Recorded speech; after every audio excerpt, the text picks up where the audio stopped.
Hello everyone, and thank you all once again for tuning in to Tales by the Fire. Last episode, Calla lost control of herself and became a beast, and almost devoured Dante. And while Dante was able to escape up a tree until Calla changed back, he is still badly wounded.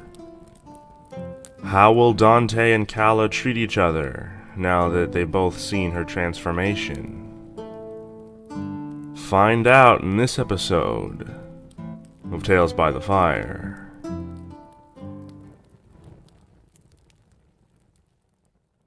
Chapter 7 Reunion. I opened my eyes, and the first thought I had was I was blind. All I could see was darkness. But then I looked up and saw the stars shining above me. Night had fallen. I sat up, trying to remember what had happened. I remember trying to protect Dante, and the wolves attacking me, his dagger at my side, watching him climb to safety, then nothing. I put my hand to my mouth in fear and felt dried blood. No, I couldn't have killed him. No. I staggered to my feet, pulling the jacket around me. Jacket? Is this Dante's? I walked slowly over to where he had set up our small camp, afraid of what I would find. All around me were pieces of the wolves, their limbs, their blood.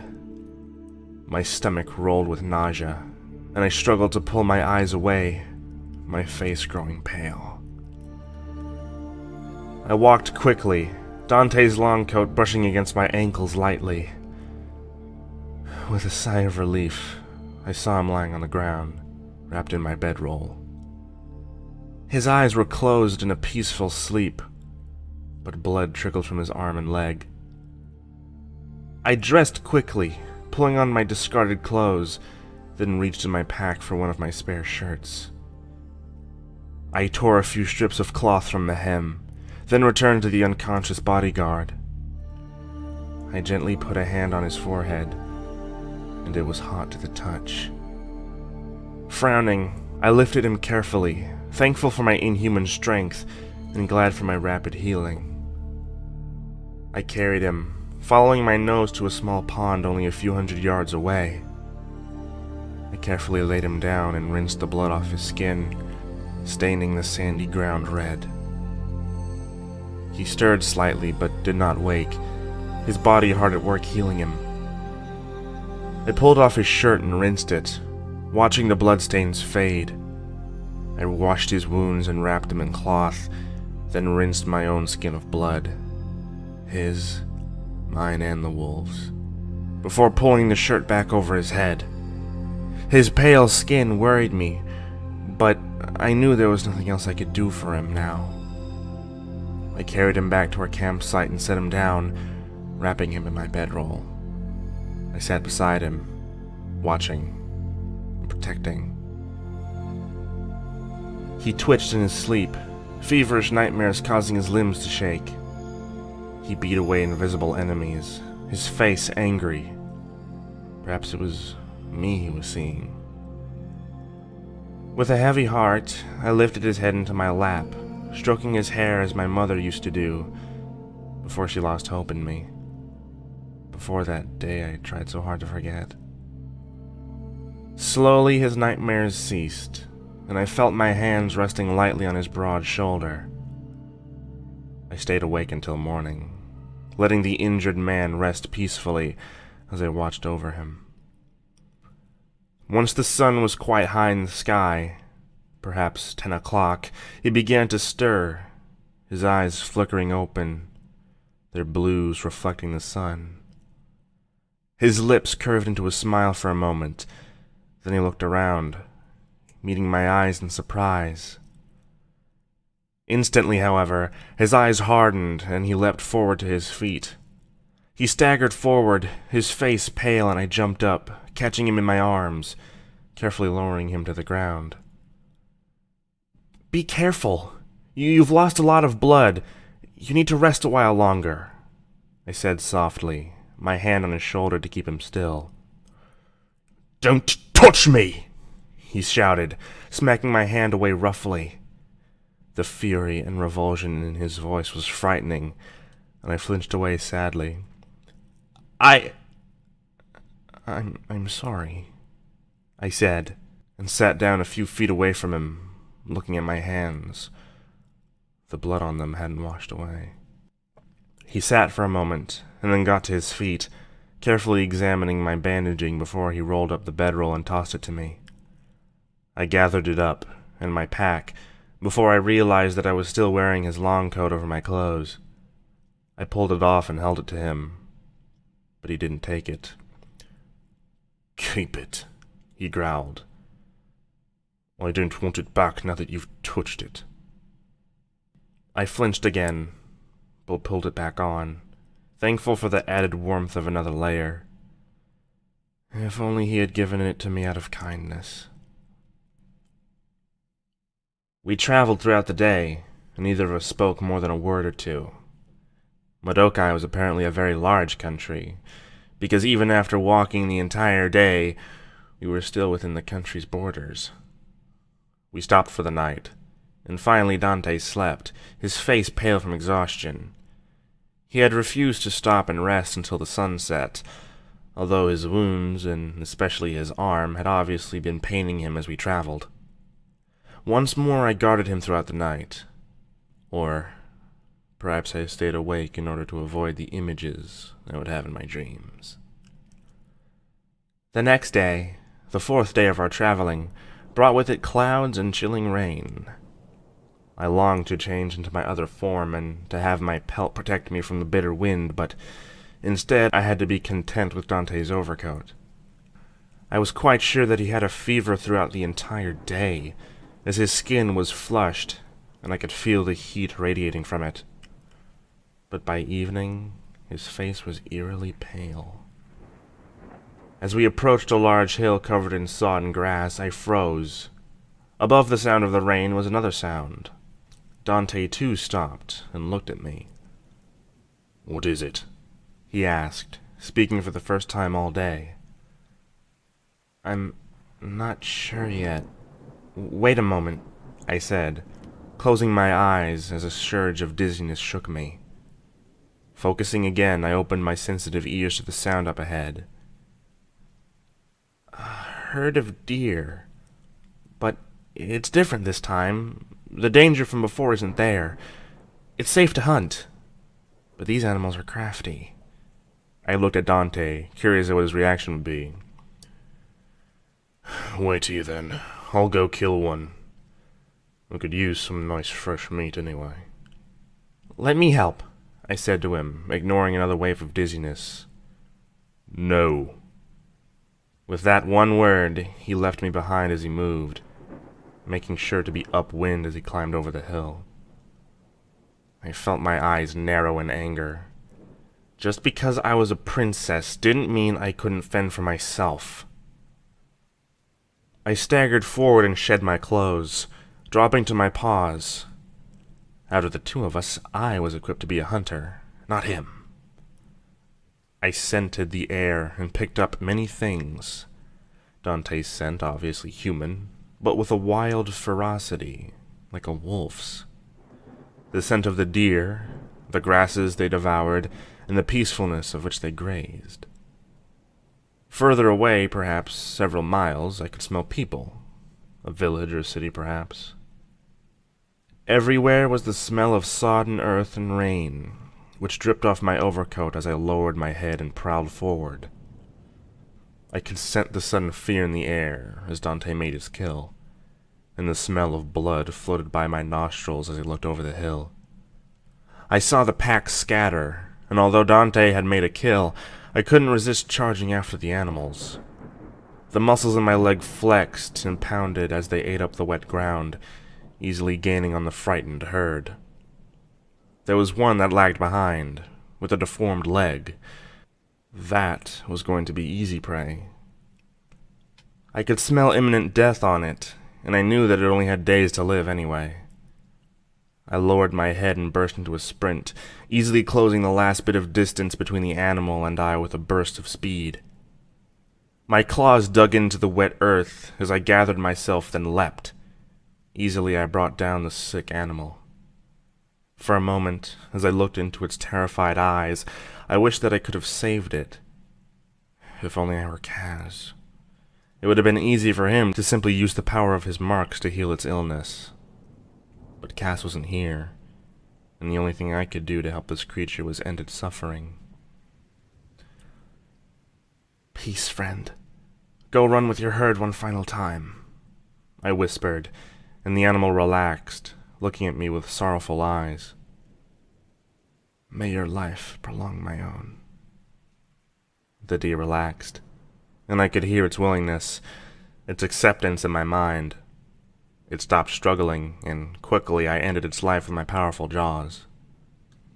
I bowed my head in thanks for the animal for giving up its life to save mine, before lifting its body in my mouth. I followed Dante's scent until I could see him clearly. He had dragged the body of his kill under a small tree. His hair was plastered down and soaked. As I approached him, I saw him stand up and draw his sword. "Back off, or I will not hesitate to kill you," he said, ice in his words and fire in his veins. I could smell his anger and disgust. I dropped my kill, as I realized that he truly would kill me if I was in this form. Retreating back over the hill and out of sight, I picked up my discarded clothes and changed back into my human form. I slipped into my clothing and pulled on Dante's coat, rubbing the mark on my neck. My long hair was limp and especially curly from the rain. I picked up my discarded pack and returned it over the hill. I approached Dante again, and this time he did not acknowledge me. He had started a small fire and was dressing his kill, a young and powerful stag. The sight of the slain creature angered me. "Why did you kill it?" I asked, looking down at my hands, clenching them into fists. "Because I needed to eat," he said simply. "It was young and in its prime. Why did you kill it?" I asked, angry again. "Because there's no sport in killing the weak," he said simply, cleaning off his knight. I began to dress the sick deer I had killed, still upset, but not saying anything. My vision blurred once or twice as I rubbed at my eyes, feeling the lack of sleep catching up to me. "I don't want you hunting anymore," said Dante simply, as he roasted the meat over the fire. "Why?" I asked, cutting the meat from my deer into strips of jerky. The sun was emerging behind the clouds, and the rain stopped. "Is it because we have different views on it?" "No, it's because you disgust me." His voice was filled with revulsion. I didn't even flinch at his words. I understood why he felt that way, and in truth I didn't blame him. But there was something I had, something I felt when I was that other creature. I was not human nor beast. I was intelligent, strong, and fast. If only I could stay in that form, and not progress further into that state of madness, of blood. I finished first, and went to find water to get a drink and fill the water skin. When I returned, Dante was finished with the deer, and had disposed of the remains. Once again his face was pale and haggard, but he rose to his feet. "Let's get going," he said, wiping sweat from his brow. "No," I said simply. "You need to rest, or you might end up losing your arm. I can smell infection on it, but it's weak. Rest will help you." "It's fine. I've sustained worse wounds in the past," he said gruffly, approaching the fire to put it out. "I don't need rest." Quit being stupid, I said, stepping between him and the hot flames. I'm not leaving yet. It's your job to stay with me, is it not? He glared at me, his blue eyes frigid, but he walked a few feet away from the fire and lay down, his back to me and his hand on his sword. He slept restlessly, the fever causing him to toss and turn.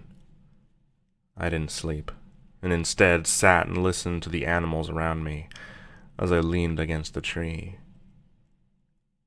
Suddenly, a familiar smell made my head fly up. It couldn't be. It was impossible. But I knew that scent anywhere. Casimir! I leapt to my feet, accidentally startling Dante, who leapt to his feet, one hand on his broadsword, the other reaching for his dagger. I didn't pause, however, and broke into a sprint in the direction Kaz's scent had come from. After only a minute or so, I could see him galloping toward me atop a gleaming chestnut stallion. Seeing me, he jumped down from his mount and ran. "Kaz!" I shouted happily, and he swung me into his arms, holding me tightly. "Oh, Cal, I'm so glad I managed to find you," he said to me, and I laughed, clutching tightly at his jacket. "Are you all right?"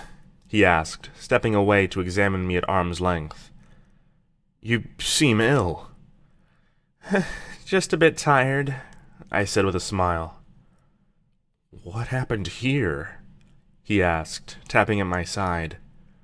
"Oh, that," I said, lifting the hem of my shirt, showing the wound at my side, the only one that hadn't healed. "Well, you see, Dante and I were attacked by wolves, and he stabbed me thinking I was one of them." "Dante?" asked Kaz, as he focused the energy from his marks to his fingertips, effortlessly healing my wound. "He's the one Father assigned as my bodyguard." "I'm assuming that's him, then," said Kaz, looking over my shoulder. "Oh, yes," I said, seeing Dante watching us from over 100 yards away. Vaguely, I wondered how long he'd been standing there. "And, Kaz, you didn't need to heal me. It was only a scratch," I said. His eyes narrowed at the tall man. "I don't like the idea of my sister traveling alone with an older man," he began, assuming the protective brother stance. "Dante, come here," I called, and was surprised when the bodyguard actually approached. The black-haired man knelt down before my brother. "Prince Casimir, it's an honor." Kaz laughed darkly, catching my hand instinctively. "I hope you've been paying my sister the same respect. If not..." "Dante's been nothing but kind to me, brother," I assured him. "You mustn't worry about me. I can fend for myself, if need be." "If anything were to happen to her," said Kaz, his eyes cold, "I shall personally have your head." "Stop it," I said, releasing Kaz's hands and shoving his shoulder lightly. "Oh, would you mind helping Dante out, too? He has wounds on his arm and leg that are near infection. Can you heal him? Please? He was injured when the wolves attacked." "That's not necessary," began Dante. "No problem," interrupted Kaz, stepping over to Dante. My brother looked short compared to the older man, but both commanded a powerful presence. Using the power of his marks, he purged the infection from Dante's flesh. I watched as the flesh knit back up before my eyes. "Thank you, Your Highness," Dante said respectfully. "No problem," said Kaz, not seeming much like a prince as he smiled with open friendliness. "Kaz, did you bring your bow? I'd love to see how you've improved it," I said, remembering how often he would talk about archery on his visits to my lonely cell. He smiled, once more his casual, cheerful self. "Of course," he said, and whistled once. His chestnut steed trotted up to me and leapt at my shoulder as Kaz took his bow from where it was strapped securely. "Animals have always liked you, haven't they?" he said with a smile, scratching the horse affectionately. "Pick a target for me, Kala," he said, readying an arrow. I scanned the trees around us, smiling. "Hit the knot in that tree," I said, pointing to it although I could hardly see it. Cass laughed. "You've always been one to challenge me. Well, let's see if I can hit it," he said, raising his bow and taking aim. With agile fingers, he released the bowstring from the arrow, and it flew, straight and silent, before hitting the center of the knot perfectly. I smiled at him, and then looked at Dante, who was obviously impressed. However, the expression on his face was calculating, and I wondered what he was thinking about. "Care to try, Kala?" asked Casimir, offering his ornate bow. "You always have been good at archery." "I haven't shot a bow in years," I said, shaking my head. "Go on, give it a try. It takes a good strong arm, though," warned Kaz, handing the expensive weapon to me. I took an arrow and tested the bowstring, before pulling it back to a full draw. The muscles in my arm didn't quiver as I aimed. I may not have shot a bow for years, but still, I could see far better than most, and could easily tell how the wind would affect the arrow. I focused on the knot in the tree, then released the bowstring. The arrow shot forward and thudded into the tree, only an inch away from Kaz's arrow. "Nice shot," said Kaz with a grin, which I couldn't help but return. "Thanks," I said. "I'll go grab the arrows." I trotted off, wishing that Kaz would stay with us, although I knew he wouldn't. I pulled the arrows carefully from the tree, then jogged back up to where Kaz and Dante were talking quietly. They stopped at my approach, and Kaz smiled at me sadly as I handed him the arrows. "What's wrong?" I asked curiously. "I must be going now," he said, confirming my suspicions. "I am supposed to be meeting Princess Vanessa in Cinnaba later this week, but Nikolai told me that you'd been sent to Kokoba, so I rode off early so I could catch up with you. Here, I brought you some things." He reached into his saddlebags and handed me a few items. "Some money in case needed," he said, pressing the coin pouch into my hands. "Another bedroll to keep you warm," he said, tossing it to Dante. "A few more rations and 2 sets of clothes, both from Nikolai," he said with a smile, handing them to me. "One last thing, Kala," he said, and took the dagger from his belt, handing it and its sheath to me. "Keep this. You never know when you'll need it." "Thank you so much, Kaz," I said, setting down the items and throwing my arms around his neck in a rough hug. "Thank you, Your Highness," said Dante as I stepped away from Kaz. Kaz looked down at me with sadness in his eyes. "I must go now, Kala. I'm sorry I cannot accompany you, but I trust that Dante will bring you to your destination safely." He hugged me one last time, before swinging up to his horse. "Goodbye, Kaz," I said as he rode away, waving until he was out of sight. I felt a strange clenching in my stomach. I hoped that I would see my brother again. I picked up the precious things that he had given me and turned to Dante. "Let's get back to our camp," he said, thoughtfulness in his eyes. I wondered what he was thinking about. I followed him back to where the fire still smoldered quietly, and then slipped the new food and clothing into my pack. The dagger I strapped to my belt, thankful that I had chosen breeches instead of some dress. Dante tossed me the new bedroll, which I took with a word of thanks. In silence, the two of us lay down. Dante slept peacefully, but I looked up at the stars all night and didn't sleep. Perhaps it was the howling of the wolves nearby, or the loneliness in my mind that kept me awake. Tiredness dragged at my eyelids, though, and a sheen of cold sweat covered my forehead. Then the next morning, Dante awoke early. His color was better now that Kaz had healed his wounds, and once again I was thankful for my brother's surprise visit. We packed up our makeshift camp and continued traveling.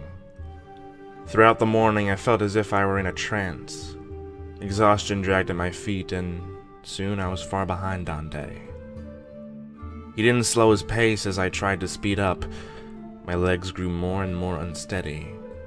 Coughing fits seized me a few times, but finally the ground swam before my eyes, and everything went black.